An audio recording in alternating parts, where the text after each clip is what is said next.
এবার ইতিহাসে প্রথমবারের মতো ভোটের পর নির্বাচিত সরকারকে নিতে হবে একটি নয় দুটি শপথ। ভোটের পর নতুন সরকার আসবে, বাজেট হবে, দেশ চলবে।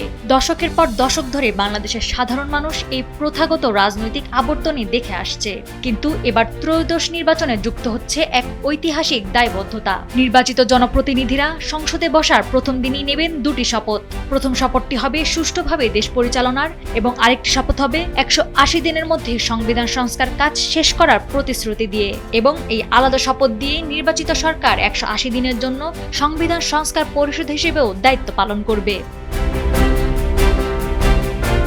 ত্রয়োদশ জাতীয় সংসদ নির্বাচন অতীতে অনুষ্ঠিত 12টি নির্বাচনের মতো নয়, কারণ এই নির্বাচন অনুষ্ঠিত হচ্ছে 2024 সালে জুলাই গণঅভ্যুত্থানের পটভূমিতে। তাই সংস্কারের উপর গুরুত্ব দিয়ে গঠিত হবে এই সংবিধান সংস্কার পরিষদ এবং সংস্কার শেষে এই পরিষদ আবার বিলুপ্ত হয়ে যাবে।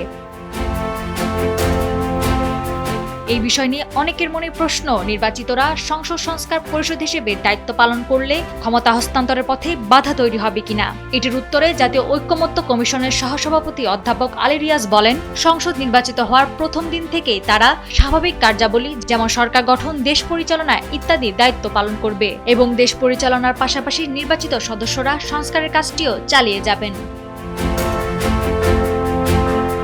নাওয়ার সালসাবিল দুর্দানা, সময়ের আলো।